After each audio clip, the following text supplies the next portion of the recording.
Selamat pagi untuk kita semua. Perkenalkan, nama saya Junita Anastasia de Flores Seran, MPM 33180032 semester 6A. Nah, di sini saya akan mempresentasikan mata kuliah Fisiologi Hewan yang merangkum keseluruhan materi dari pertemuan pertama sampai pertemuan ke-7.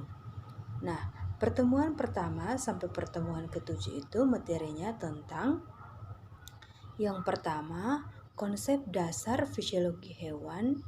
Yang kedua, sistem peredaran darah pada hewan.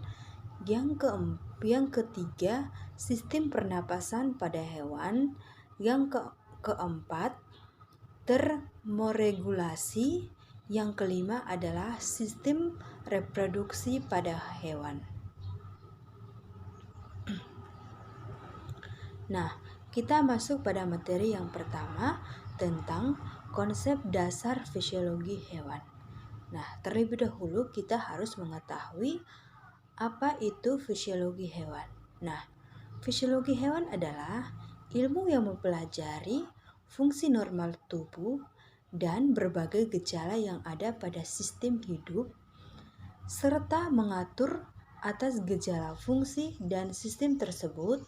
Dengan kata lain, yaitu ilmu yang mempelajari fungsi, mekanisme, dan cara kerja organ. Mekanisme kerja fungsi kehidupan dengan segala sesuatu yang dilakukan hewan merupakan kajian dalam fisiologi hewan. Terdapat beberapa konsep-konsep dasar dari fisiologi. Yang pertama adalah mekanisme, yang kedua adalah homeostatis, yang ketiga regulator, yang keempat konformer, yang kelima homogenesis, yang keenam adaptasi, yang ketujuh akliminasi, yang kedelapan adalah aklimatisasi, yang kesembilan adalah toleransi. Yang pertama adalah mekanisme. Mekanisme ini hidup berdasarkan pada materi dan hukum-hukum yang berlaku di dunia fisik. Yang kedua adalah homoestatis. Homoestatis ini usaha untuk mengatur dan mengendalikan reaksi-reaksi yang diakibatkan oleh perubahan-perubahan pada lingkungannya. Yang ketiga adalah regulator. Nah, regulator ini kelompok makhluk hidup yang mampu mempertahankan kondisi lingkungan internal secara relatif. Yang keempat adalah konformer. Nah, konformer ini lingkungan internal berubah sejalan dengan perubahan lingkungan eksternalnya. Yang kelima adalah homogenesis. Homogenesis ini mekanisme yang mempertahankan lingkungan internal dengan menghindarkan dari lingkungan eksternal yang tidak sesuai. Yang keenam adalah adaptasi. Nah, adaptasi ini tanggapan terhadap perubahan lingkungan dalam upaya untuk mempertahankan hidup. Dalam biologi secara khusus diberi dengan istilah kompensasi. Yang ketujuh adalah aklimasi. Nah, aklimasi ini penyesuaian terhadap kondisi-kondisi lingkungan laboratorium yang mempunyai variabel terkendali sangat terbatas. Yang kedelapan adalah aklimatisasi. Nah, aklimatisasi ini penyesuaian yang tidak berlangsung dalam kondisi alami dengan multivariabel sehingga lebih rumit untuk dianalisis. Yang terakhir adalah toleransi.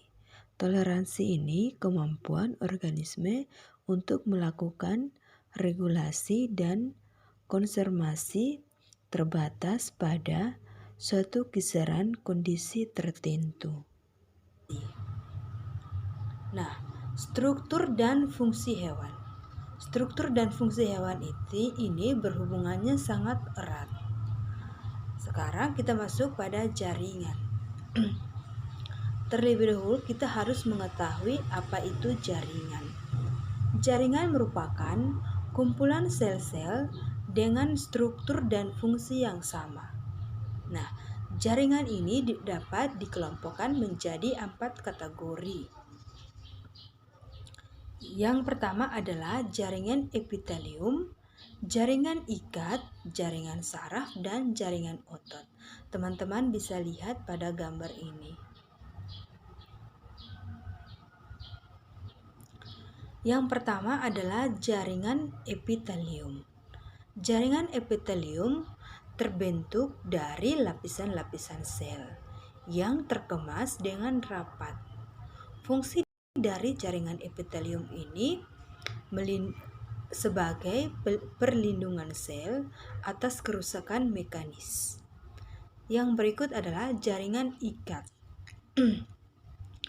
Jaringan ikat terbentuk dari protein yang terdiri dari kolagen, elastis, dan retikuler. Nah, serat kolagen ini serat yang tersusun dari protein kolagen yang berfungsi untuk memberikan kekuatan. Yang berikut, serat elastis. Serat elastis ini terdiri dari protein elastis yang berfungsi untuk memberikan sifat elastis terhadap jaringan ikat. Yang terakhir adalah serat retikuler. Nah, serat retikuler ini terdiri dari protein kolagen yang berfungsi untuk mengikat satu jaringan ke jaringan yang lain. Yang berikut adalah jaringan otot. Jaringan otot merupakan serabut otot yang mampu berkonsentrasi ketika dirangsang oleh impuls saraf. Dalam tubuh vertebrata terdiri dari 3 jenis otot, yaitu otot rangka, otot jantung, dan otot polos. Yang pertama adalah otot rangka. Otot rangka memiliki bentuk seperti serabut-serabut halus, memanjang, dan mengandung banyak inti sel. Yang kedua adalah otot jantung. Otot jantung merupakan otot jantung hanya ditemukan pada dinding jantung. Otot jantung memiliki struktur seperti otot rangka, namun membentuk anyaman karena adanya percabangan. Yang terakhir adalah otot polos. Otot polos merupakan otot yang geraknya dikontrol oleh saraf tak sadar dan tidak terletak pada rangka. Otot polos ini menyusun organ-organ dalam gelendung dan memiliki satu inti sel yang terletak di tengah. Jaringan otot ini berfungsi sebagai alat gerak aktif. Nah, yang berikut adalah jaringan saraf. Unit fungsional jaringan saraf merupakan neuron atau sel saraf. Neuron terdiri dari badan sel sentrik dan akson. Nah, jaringan saraf ini berfungsi sebagai merasa adanya stimulus menghantarkan sinyal dari satu tubuh ke tubuh yang lain. Nah, sekarang masuk pada materi yang kedua, yaitu tentang sistem peredaran darah pada hewan. Hewan-hewan yang kita pelajari pada sistem peredaran darah yaitu ikan, amfibi, reptil, anus, dan mamalia. Nah, yang pertama adalah ikan atau Pisces. Pada Pisces, darah terdiri dari plasma darah dan korpuskula. Jantung spesies terletak dengan alat pernapasan yaitu insang yang terletak di rongga perikarium. Teman-teman bisa lihat pada gambar di samping, itu gambar sistem peredaran darah pada ikan atau Pisces. Nah, yang kedua adalah amfibi. Sel-sel darah pada katak juga mengandung hemoglobin yang berperan dalam mengikat oksigen dari udara.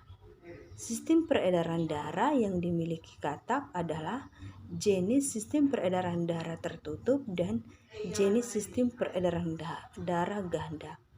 Teman-teman bisa lihat pada gambar di samping. Nah, yang berikut adalah reptil. Sistem peredaran darah pada reptil ini pada umumnya terdiri dari pembuluh darah dan jantung. Umumnya hewan reptil memiliki 2 serambi dan 2 bilik. 2 serambi terdiri dari serambi kanan dan serambi kiri. Teman-teman bisa lihat pada gambar di samping. Yang berikut adalah burung atau aves. Burung mempunyai 4 ruang jantung yang masing-masing terpisah oleh pembatas yang sempurna sehingga darah tidak tercampur. Pada aves terdapat 2 pembuluh utama yaitu pembuluh vena atau bilik dan pembuluh arteri atau nadi. Teman-teman bisa lihat pada gambar di samping. Gambar di samping itu menunjukkan proses atau sistem peredaran darah pada aves. Nah, sistem peredaran darah pada aves yang berikut adalah mamalia. Sistem peredaran darah pada manusia dapat dibagi menjadi 2 yaitu peredaran darah paru-paru dan peredaran darah sistenik. Teman-teman bisa lihat pada gambar ini adalah sistem peredaran darah pada manusia atau mamalia. Nah, sekarang kita masuk pada materi yang ketiga, yaitu sistem pernapasan pada hewan. Sistem pernapasan pada hewan yang pertama adalah protozoa. Protozoa ini biasanya sistem pernapasannya mengandalkan keluar masuknya udara secara difusi, di mana ketika hewan bersel satu bernapas, konsentrasi oksigen di dalam sel semakin berkurang. Sementara konsentrasi sisa metabolismenya yang berupa karbon dioksida justru akan semakin meningkat. Teman-teman bisa lihat pada gambar di samping. Sistem pernapasan yang berikut adalah insekta. Insekta ini kami mengambil contoh yaitu belalang. Pada hewan ini bernapas dengan menggunakan alat pernapasan yang dinamakan trakea. Secara umum, sistem pernapasan pada serangga ini terbagi menjadi 3 fase yaitu fase inspirasi, fase pertukaran gas, dan fase ekspirasi. Fase yang pertama adalah fase inspirasi. Pada fase ini, otot pada kerangka luar suatu serangga akan mengendur dan tubuhnya mengembang, sehingga udara luar akan masuk melalui spirakel menuju trakea sampai ke sel-sel tubuh. Di dalam trakea akan terjadi proses pertukaran gas dengan sel-sel tubuh di mana oksigen akan berdifusi dari spirakel ke sel-sel tubuh dan karbon dioksida akan berdifusi dari sel-sel tubuh ke spirakel. Yang berikut adalah fase ekspirasi. Nah, pada fase ini otot rangka luar pada serangga akan berkonsentrasi sehingga Karbon dioksida akan menuju ke trakea dan akan keluar melalui spirakel. Teman-teman bisa lihat pada gambar di samping. Sistem pernapasan yang berikut adalah cacing. Nah, pada cacing ini sistem pernapasan itu menggunakan kulit. Pada hewan ini bernapas menggunakan kulit. Biasanya mereka memanfaatkan permukaan kulitnya untuk melakukan pertukaran gas karena oksigen dan karbon dioksida. Oksigen yang akan masuk ke dalam tubuh cacing melalui proses difusi ini akan berikatan dengan hemoglobin di dalam plasma darah sehingga terbentuk oksihemoglobin yang kemudian siap diedarkan ke seluruh tubuh melalui pembuluh darah. Teman-teman bisa lihat pada gambar di samping. Oke, baik. Sistem pernapasan yang berikut adalah Pisces. Sistem pernapasan pada Pisces menggunakan insang yang biasanya berjumlah 4 pasang. Ikan melakukan sistem pernapasan dengan membuka dan menutup mulutnya atau dengan membuka dan menutup insangnya. Pada waktu mulut ikan terbuka, air tentu akan masuk ke dalam rongga mulut ikan, dan pada waktu ini mulut ikan akan tertutup. Hal ini akan membuat oksigen yang terlarut dalam air akan masuk secara difusi ke dalam pembuluh kapiler yang terdapat pada insang. Pada waktu mulut ikan tertutup, maka insang yang akan terbuka yang akan menyebabkan air beserta oksigen keluar melalui lembaran insang. Sistem pernapasan pada Pisces dibedakan menjadi 2 fase, yaitu fase inspirasi dan fase ekspirasi. Sistem pernapasan yang berikut adalah amfibi. Sistem pernapasan pada amfibi dapat berupa paru-paru, kulit maupun insang. Saat bernapas, terjadi proses penambahan udara ketika otot ragang katak mengendur, sedangkan otot yang dinamakan sternohedosus mengalami konsentrasi sehingga udara dapat masuk ke rongga mulut. Setelah melalui rongga mulut, maka udara akan masuk menuju paru-paru dan akan terjadi proses pertukaran gas. Pada fase ekspirasi, maka otot hediosus dan otot perut akan mengalami konsentrasi sehingga rongga perut mengecil dan udara pun akan keluar dari paru-paru. Yang berikut adalah reptil. Sistem pernapasan pada reptil menggunakan paru-paru. Secara umum, sistem pernapasan pada reptil dibedakan menjadi 2, yaitu fase inspirasi dan fase ekspirasi. Nah, pada fase inspirasi, tulang rusuk akan terangkat dan meronggang, sehingga volume rongga dada pun pastinya akan semakin membesar. Sedangkan pada fase ekspirasi, tulang rusuk akan mengemas dan melakukan relaksasi sehingga rongga dada pun pastinya akan semakin mengecil. Teman-teman bisa lihat pada gambar di samping. Nah, yang berikut adalah apes atau burung.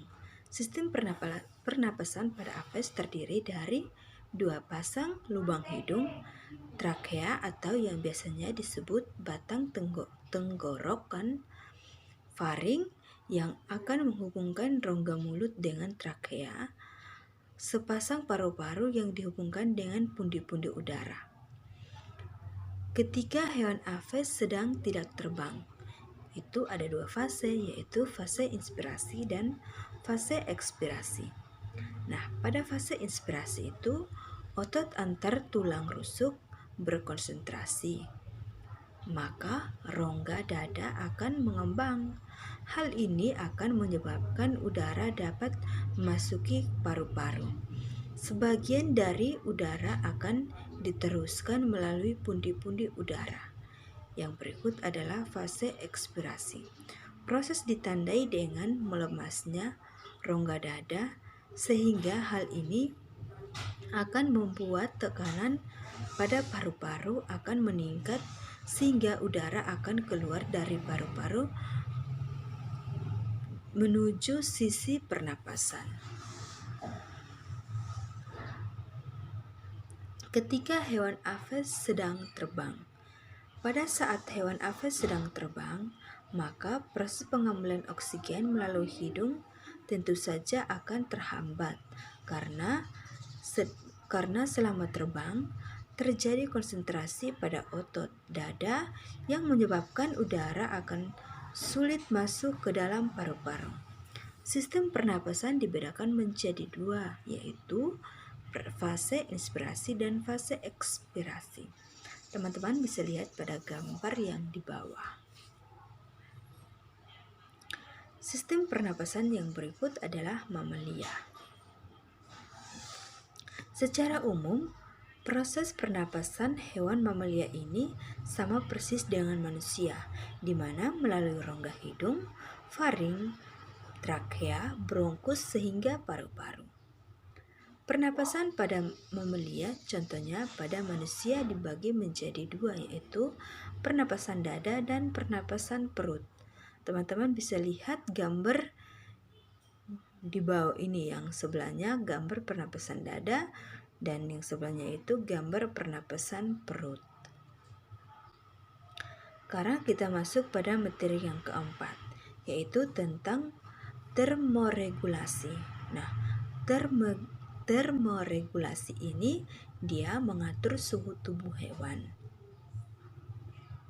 Dalam termoregulasi dikenal dengan adanya hewan yang berdarah dingin dan hewan yang berdarah panas. Nah, contoh dari hewan yang berdarah dingin adalah reptil, serangga, ikan, dan mamalia. Sedangkan hewan berdarah panas adalah hewan yang dapat mengatur dan mempertahankan suhu internal tubuh yang konstan, tidak peduli dengan suhu yang di luarnya. Endoterm adalah hewan yang panas tubuhnya berasal dari lingkungan atau menyerap panas lingkungannya. Contohnya anggota invertebrata, ikan, amfibi, dan reptil. Sedangkan endoterm adalah hewan yang panas tubuhnya berasal dari hasil metabolisme. Suhu tubuh hewan ini lebih konstan, contohnya itu pada burung. Mekanisme perubahan panas tubuh hewan dapat terjadi pada 4 proses, yaitu konduksi, konveksi, radiasi, dan evaporasi. Yang pertama, konduksi. Konduksi adalah perubahan panas tubuh hewan. Yang kedua, konveksi itu pergerakan udara yang kuat, misalnya tiupan angin. Radiasi itu terjadi di luar tubuh bila temperatur tubuh hewan lebih tinggi daripada temperatur atmosfer. Nah, yang terakhir adalah evaporasi, itu proses kehilangan panas dari permukaan cairan yang ditransformasikan dalam bentuk gas. Nah, sekarang kita masuk pada materi yang kelima tentang sistem reproduksi pada hewan. Terlebih dahulu kita harus mengetahui apa sih reproduksi.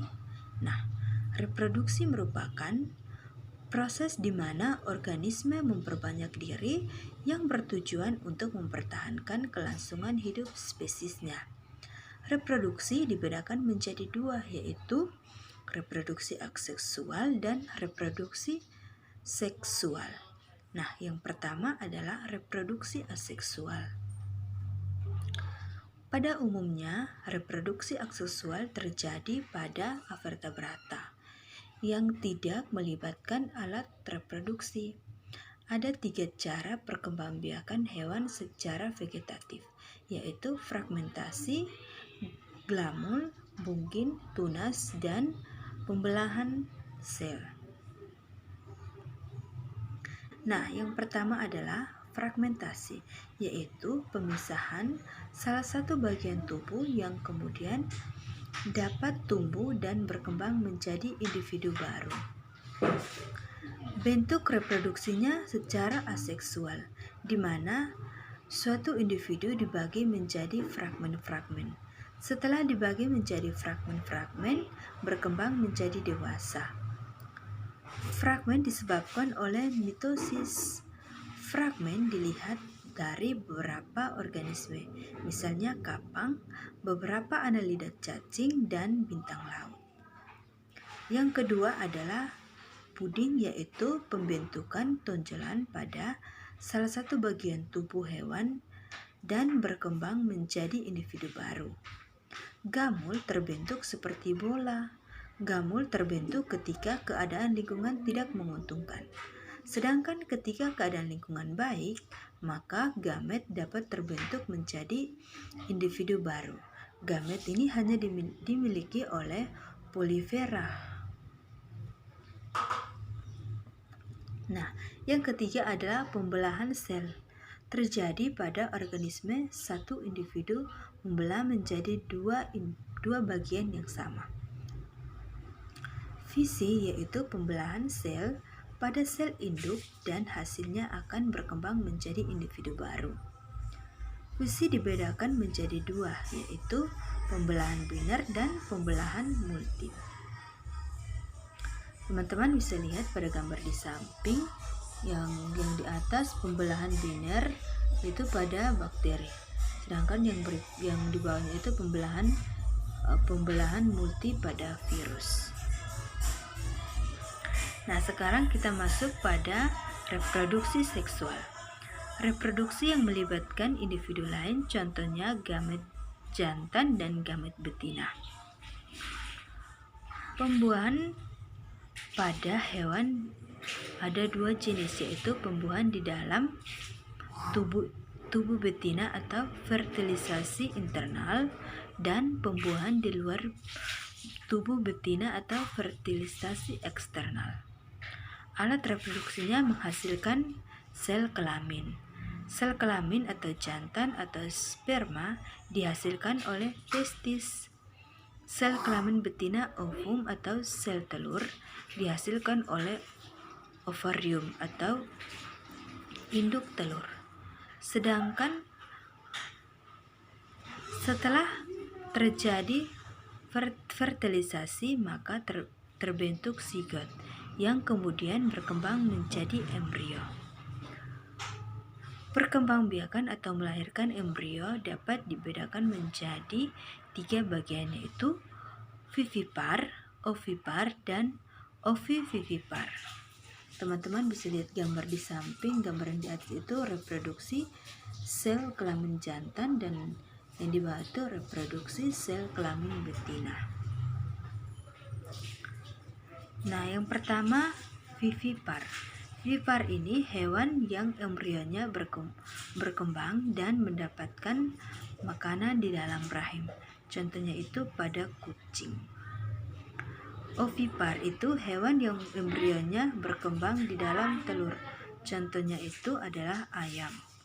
Ovivivipar itu hewan yang embrionya berkembang di dalam telur, tetapi telur tetap berada di dalam tubuh induknya. Contohnya itu kadal. Inilah hasil presentasi dari saya yang merangkum tentang keseluruhan materi fisiologi hewan dari pertemuan pertama sampai pertemuan ke-7. Sekian hasil presentasi dari saya. Sekian dan terima kasih. Selamat pagi untuk kita semua.